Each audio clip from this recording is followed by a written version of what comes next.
Ташакур.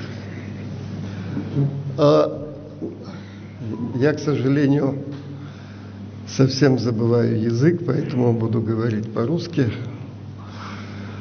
Очень приятно находиться вместе с вами.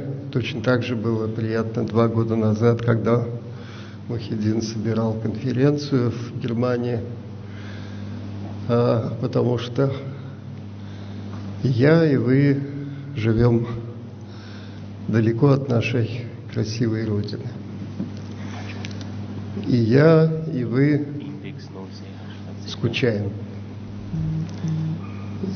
Я по возрасту уже начинаю заниматься воспоминаниями, потому что такая большая бурная жизнь. И вчера утром мне напомнили, что 30 лет назад мы создавали Ростов-Хес.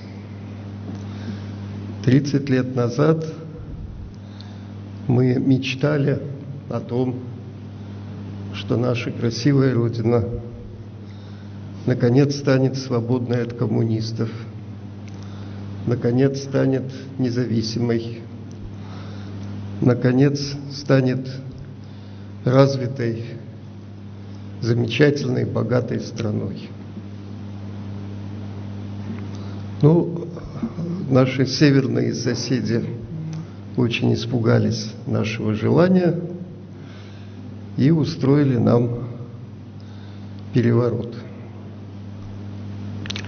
Но 30 лет назад мы мечтали, чтобы каждый из нас был свободным.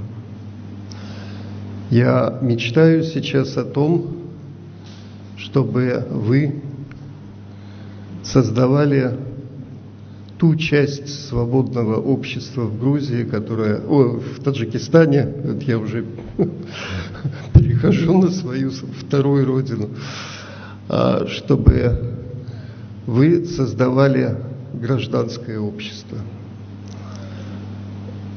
В этой стране, в Польше, в которой я когда-то учился, была точно такая же ситуация. Коммунисты выгнали из Польши огромное количество людей, которые обрели вторую родину во Франции, в Америке, в Англии. И они создали современную Польшу. Вот та Польша, которая сейчас существует, ее создали иммигранты. Не только те люди, которые боролись за независимость Польши в 80-х годах. Поэтому наша задача – приближать наше возвращение на родину уже готовой частью общества. И, как уже говорили многие мои друзья, мы должны быть грамотными, мы должны быть успешными, мы должны быть образованными, чтобы Таджикистан наконец освободился от того кошмара, в котором он находится 27 лет. Спасибо вам.